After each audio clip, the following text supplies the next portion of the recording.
ಗದಗದ ಲಕ್ಕುಂಡಿಯಲ್ಲಿ ಚಿನ್ನದ ನಿಧಿ ಪತ್ತೆ ಪ್ರಕರಣಕ್ಕೆ ಮೆಗಾ ಟ್ವಿಸ್ಟ್ ಸಿಕ್ಕಿದೆ. ಚಿನ್ನದ ನಿಧಿ ವಿಚಾರದಲ್ಲಿ ರಾಜ್ಯ ಸರ್ಕಾರವನ್ನೇ ಯಾಮಾರಿಸಿದ್ರ ಚಿನ್ನದ ನಿಧಿಯಲ್ಲಿ ಕಳ್ಳತನವಾಗಿರುವ ಬಗ್ಗೆ ಕುಟುಂಬಸ್ಥರ ಅನುಮಾನ.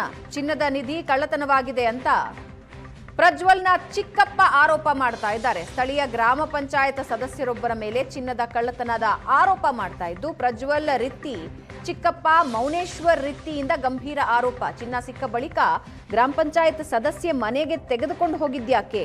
ಗ್ರಾಮ ಪಂಚಾಯತ್ ಸದಸ್ಯೆ ರಜಿಯಾ ಬೇಗಂ ವಿರುದ್ಧ ಚಿನ್ನದ ನಿಧಿ ಕಳ್ಳತನ ಆರೋಪ ಮಾಡಿದ್ದಾರೆ. ಲಕ್ಕುಂಡಿಯಲ್ಲಿ ಸಿಕ್ಕಂತಹ ನಿಧಿಗೆ ಸಂಬಂಧಪಟ್ಟಂತಹ ಟ್ವಿಸ್ಟ್ ಮೇಲೆ ಟ್ವಿಸ್ಟ್ಗಳು ಕಾಣ್ತಾ ಇದೆ. ಮೊದಲಿಗೆ ಅಧಿಕಾರಿಗಳು ಇದು ನಿಧಿ ಅಲ್ಲ ಅಂಥೇಳಿ ಒಂದಿಷ್ಟು ಗೊಂದಲವನ್ನು ಸೃಷ್ಟಿ ಮಾಡಿದರು. ಈ ನಿಧಿಯನ್ನು ಹಸ್ತಾಂತರ ಮಾಡಿದಂತಹ ಬಾಲಕ ಪ್ರಜ್ವಲ್ನ ಚಿಕ್ಕಪ್ಪ ಅವರು ನಮ್ಮ ಜೊತೆಗಿದ್ದಾರೆ. ಅವ್ರನ್ನ ಮಾತನಾಡಿಸ್ತಾ ಹೋಗ್ತಾನೆ. ಸರ್, ಯಾಕೆ ನಿಮ್ಗೆ ಈ ಅನುಮಾನ? ಹಸ್ತಾಂತರ ಎಲ್ಲರ ಮುಂದೆ ಆಗೈತಲ್ಲ? ಎಲ್ಲರ ಮುಂದೆ ಆಗಿಲ್ಲ ಸರ್. ಅದು ಏನಾಗಿದೆ ಅಂದ್ರೆ ಹುಡುಗಿಗೆ ಸಿಕ್ಕಿತ್ತು ಸರ್. ಅದು ಆ ಹುಡುಗ ದೇವಸ್ಥಾನಕ್ಕೆ ಮುಂದೆ ಕಟ್ಟಿ ಮುಂದೆ ಕೂತ್ಕೊಂಡಿದ್ದು ಸರ್. ಅವರು ರಜಾ ಬೇಗಮ್ ಅಂತೇಳಿ 5ನೇ ವಾರ್ಡಿನ ಸದಸ್ಯ ಅವರು ಆ ಹುಡುಗನ ಕರ್ಕೊಂಡು ಮನೆಗೆ ಕರ್ಕೊಂಡವ್ರು ಒಬ್ಬನ್ನೇ ಕರ್ಕೊಂಡು ಹೋಗಿದ್ದಾರೆ ಸರ್. ಅವನು ನೀವು ಆ ಜಾಗದಾಗಿದ್ರಿ? ಇಲ್ಲ ಸರ್, ನಾನು ಹೊಲದಲ್ಲಿದ್ದೆ. ನಮ್ಮ ಹುಡುಗ ಇದ್ದ ಸರ್. ನನಗೆ ಆಮ್ಯಾಗ ಫೋನ್ ಮಾಡಿದ್ದಾರೆ ಸರ್. ನನಗೆ ಗೊತ್ತೇ ಇಲ್ಲಿದ್ದು ನಾನು ಗದಗ ಹೋಗಿದ್ದು ಸರ್. ಗದಗಿಂದ ಮತ್ತು ಡೈರೆಕ್ಟ್ ನಾನು ಹೊಲಗಡೆ ಹೋದೆ. ಹೊಲಕ್ಕೆ ಹೋಗಿದ್ದೆ. ಹೊಲದಾಗ ನನಗೆ ಫೋನ್ ಮಾಡಿದ್ರು ನಮ್ಮ ಫ್ರೆಂಡ್, ಹಿಂಗಾಗೈತಲ್ಲ ನಿಮ್ಮ ಮನೆ ಕಡೆಗೆ ಅಂತ ಹೇಳಿದ್ರು ಸರ್. ಆ ನಂತರ ಬಂದಿದ್ದು ಸರ್ ನಾನು. ಆ ನಂತರ ಬಂದಾಗ ಅದನ್ನು ಏನು ಮಾಡಿದ್ರು ಸರ್, ಗುಡಿ ಒಳಗೆ ಲಾಕ್ ಮಾಡಿ ಇಟ್ಟಿದ್ರು ಸರ್. ಅದು ನಾನು ಮತ್ತೆ ನೈಟ್ ಕೇಳಿದೆ ಸರ್, ನಮ್ಮ ಹುಡುಗನೆಲ್ಲ ಕೇಳಿದೆಲ್ಲ. ನಮ್ಮ ಹುಡುಗ ಏನು ಮಾಡಿದ್ದಾನೆ ಸರ್, ಆ ಗುಡಿ ಮುಂದ್ಗಡೆ ಇಟ್ಕೊಂಡು ಕುಂತಿದ್ದಾನೆ ಸರ್. ಅವನು ಅದನ್ನು ಸಿಕ್ಕಿದ್ದೇನಿದೆಲ್ಲ ಅದನ್ನು ಓಪನ್ ಮಾಡಿಲ್ಲ ಸರ್. ಅವನು ಇಟ್ಕೊಂಡು ಶನಿವಾರ ಸಂಜೆಗೆ ಸರ್ ಇಟ್ಕೊಂಡು ಕುಂತಿದ್ದಾನು. ಮಧ್ಯಾಹ್ನ ಸರ್ ಅದು ಇಟ್ಕೊಂಡು ಕುಂತಿದ್ದಾನಲ್ಲ. ಎಲ್ಲರೂ ಅದು ಸಿಕ್ಕಂದ್ಮೇಲೆ ಸ್ವಾಭಾವಿಕ ಎಲ್ಲರೂ ನೋಡಿದ್ದಾರೆ ಸರ್. ಇವರು ಏನು ಮಾಡಿದ್ದಾರೆ ಸರ್, ಆ ಹುಡುಗನ್ನ ಮನೆಗೆ ಕರ್ಕೊಂಡು ಹೋಗಿದ್ದಾರೆ ಸರ್.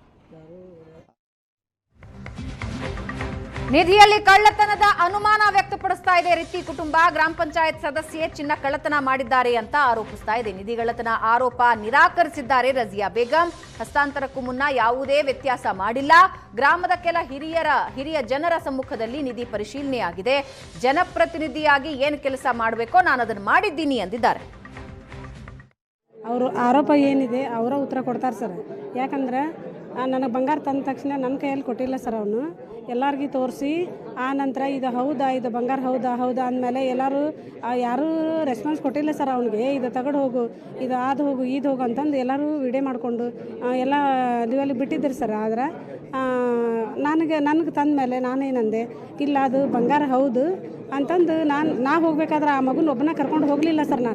ನಾನು ಎಲ್ಲ ಒಂದು 10 ಜನ ಹಿರಿಯರು ಅದಾರ ಸರ್, ಮಾಜಿ ಮೆಂಬರ್ ಅಂತಂದು ಫಕೀರಮ್ಮ ರೀತಿ ಅದಾರ. ಅವ್ರು ಕರ್ಕೊಂಡು ಹೋಗಿ ಅವ್ರಿಗೆ ನೋಡ್ರಿ ಇದು ಬಂಗಾರ ಹೌದು ಏನಲ್ಲ ನೋಡೋಣ ಬರ್ರಿ ಅಂತ ನಾವು ನೋಡಿದ್ವಿ.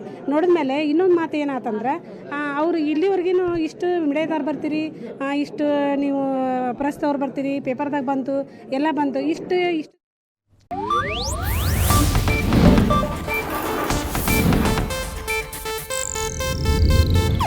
ಇದು ಏಷ್ಯಾನೆಟ್ ನ್ಯೂಸ್ ನೆಟ್ವರ್ಕ್ ಪ್ರಸ್ತುತಿ.